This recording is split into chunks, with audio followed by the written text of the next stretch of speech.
se inscreva no canal, curta e compartilhe. Temos vídeos novos todos os dias, 2 vezes por dia. O cemitério dos corpos trocados. No topo de uma colina esquecida pelo tempo, onde o vento carregava murmúrios que pareciam sussurros de almas perdidas, havia um cemitério antigo. Suas lápides tortas e cobertas de musgo eram testemunhas de algo estranho. Contavam-se histórias na vila abaixo sobre corpos que mudavam de lugar durante a noite, como se as almas enterradas não conseguissem descansar em paz. Poucos tinham coragem de visitá-lo à luz do dia, e ninguém jamais se atrevia a ir ao anoitecer. A lenda começava com um velho coveiro chamado Elias. Ele trabalhava ali havia décadas, mas nos últimos meses notara algo perturbador.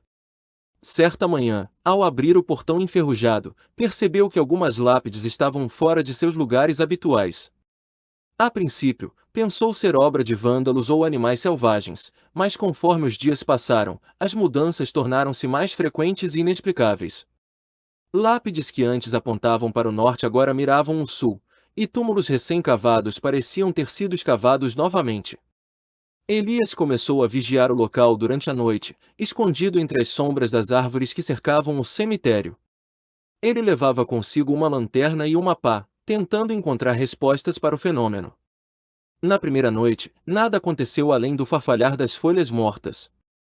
Mas na segunda noite, ele viu algo que fez seu sangue gelar. Uma névoa densa surgiu do chão, envolvendo os túmulos, e então, movimento. Formas vagas e indistintas emergiram da terra, arrastando-se lentamente para fora de suas covas. Horrorizado, Elias observou enquanto essas figuras etéreas trocavam de lugar. Um corpo saía de um túmulo e entrava em outro, como se estivesse procurando algo. Quando a névoa finalmente se dissipou, tudo voltou ao silêncio, mas os túmulos estavam completamente revirados. Elias sabia que aquilo não era natural.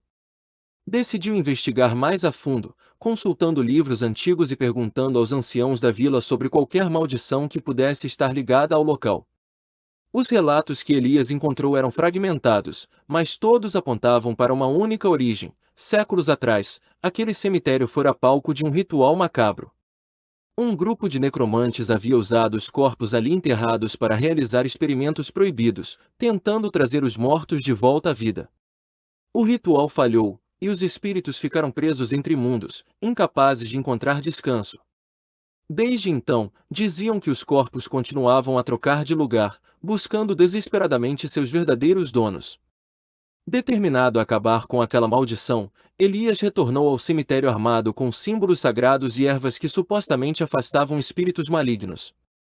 Ele cavou um círculo ao redor do maior túmulo, o ponto central da atividade sobrenatural, e acendeu velas negras em cada extremidade. Recitou encantamentos que mal entendia, sua voz tremendo enquanto a noite avançava. Por um momento, pareceu funcionar, a névoa parou de surgir, e os túmulos permaneceram intactos. Mas a calmaria durou pouco. Na noite seguinte, Elias foi despertado por um barulho ensurdecedor vindo do cemitério. Quando chegou lá, encontrou uma cena de caos absoluto. As lápides estavam quebradas, e buracos enormes haviam sido abertos no solo. No centro do caos, uma figura sombria pairava sobre o túmulo principal, murmurando palavras ininteligíveis. Era como se o próprio ritual tivesse sido reativado, e agora os corpos não apenas trocavam de lugar, mas também tentavam escapar de suas prisões subterrâneas. Desesperado, Elias decidiu tomar uma medida extrema. Ele pegou uma pá e começou a destruir sistematicamente os túmulos, misturando terra e ossos até que fosse impossível distinguir um corpo do outro.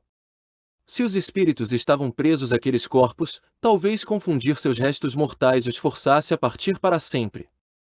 Enquanto trabalhava, sentiu mãos geladas agarrarem suas pernas, puxando-o para baixo.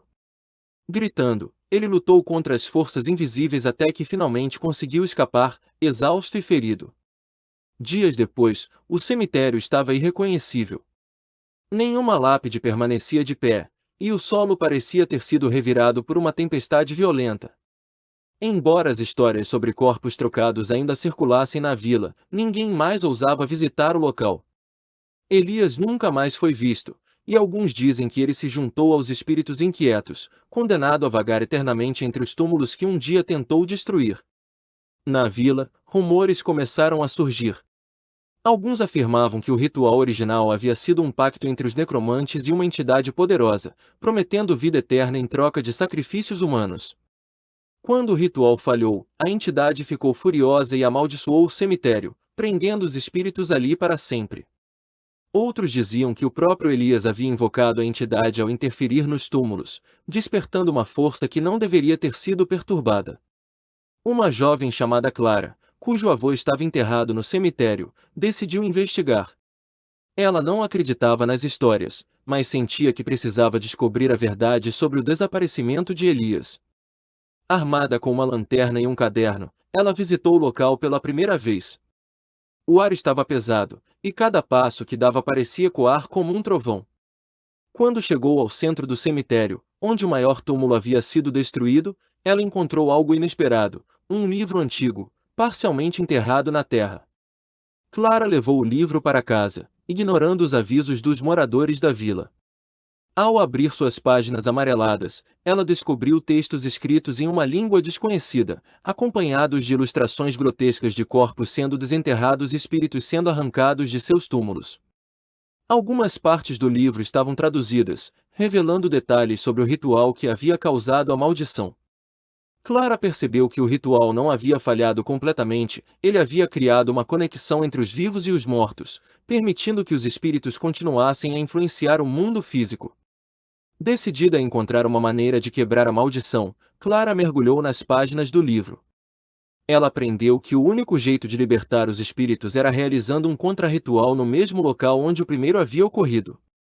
Isso exigiria objetos específicos, um pedaço de madeira do portão original do cemitério, uma gota de sangue de alguém diretamente ligado aos mortos e uma oração recitada ao amanhecer. Clara sabia que seria perigoso, mas sentia que era sua responsabilidade. Na noite marcada para o contra-ritual, Clara retornou ao cemitério. Ela trouxe consigo os itens necessários e posicionou-se no centro do caos. Enquanto recitava as palavras do livro, a névoa começou a surgir novamente, mais densa e escura do que nunca. Formas sombrias emergiram do solo, cercando-a. Ela sentiu o peso de olhos invisíveis sobre si, mas continuou, determinada a terminar o que havia começado.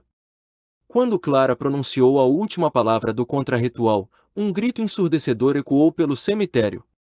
A névoa se dissipou, e as formas sombrias desapareceram. O silêncio que se seguiu era opressivo, como se o próprio ar estivesse segurando a respiração. Clara olhou ao redor e viu que os túmulos estavam restaurados, como se nunca tivessem sido tocados. As lápides estavam alinhadas perfeitamente, e o solo parecia tranquilo. Mas o preço do contra-ritual logo se revelou. Quando Clara tentou deixar o cemitério, percebeu que suas pernas estavam presas ao chão, como se raízes invisíveis a mantivessem ali.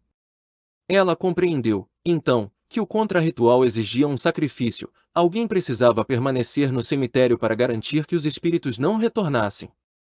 Sua decisão de ajudar havia selado seu destino. Hoje, os moradores da vila falam sobre uma nova presença no cemitério. Dizem que uma jovem pode ser vista caminhando entre as lápides ao amanhecer, cuidando delas como se fossem seus próprios túmulos. E embora os corpos não troquem mais de lugar, há algo inquietante na forma como o vento sopra através das árvores, como se sussurrasse segredos que ninguém mais deveria ouvir. Se você sente que essa história merece continuar sendo contada, considere nos apoiar no Apoia-se. Com sua ajuda, podemos trazer mais histórias sombrias como esta à tona, explorando os mistérios que assombram nossa imaginação. https://apoia.se/aleatoriode